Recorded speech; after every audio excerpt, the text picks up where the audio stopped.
একটি বনে বাস করত একটি খরগোশ এবং পাশের বনে বাস করত একটি কচ্ছপ। তারা দুজনেই ছিল খুব ভালো বন্ধু। খরগোশ এবং কচ্ছপের মধ্যে এমন ভালো বন্ধুত্ব ছিল, এ বন্ধুত্ব যেন কেউ কখনো ভাঙতে পারবে না। খরগোশ প্রত্যেকদিন পাশের বন থেকে আসতো।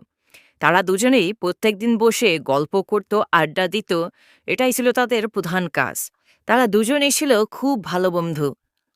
খরগোশ এবং কচ্ছপ দুজনেই শিয়ালকে খুব বিশ্বাস করত। শিয়াল ছিল তাদের একজন বিশ্বস্ত মানুষ। সেই বনেই বাস করত শিয়াল। তারা প্রত্যেকদিন শিয়ালের কাছে গিয়ে আড্ডা দিত। খরগোশ এবং কচ্ছপের মধ্যে এমন ভালো বন্ধুত্ব ছিল, এ বন্ধুত্ব যেন কেউ কখনো ভাঙতে পারবে না। খরগোশ প্রত্যেকদিন পাশের বন থেকে আসতো। তারা দুজনেই প্রত্যেকদিন বসে গল্প করত, আড্ডা দিত। এটাই ছিল তাদের প্রধান কাজ। তারা দুজনেই ছিল খুব ভালো বন্ধু।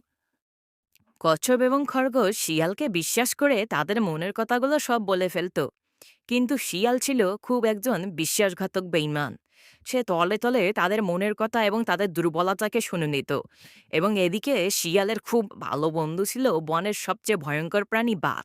বাঘের সাথে শিয়ালের এমন বন্ধুত্ব ছিল যেন খুব ঘনিষ্ঠ।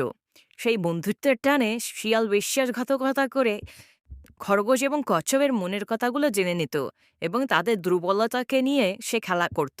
একদিন শিয়াল তাদেরকে নিয়ে বনের ভেতরে যায় এবং বাঘের কাছে নিয়ে যায় খরগোশ এবং কচ্ছপকে। তারপর খরগোশ এবং কচ্ছপকে ধরে সেই বাঘ আস্ত গিলে খায়। আসলে বিশ্বাসঘাতকদের বিশ্বাস করতে নেই।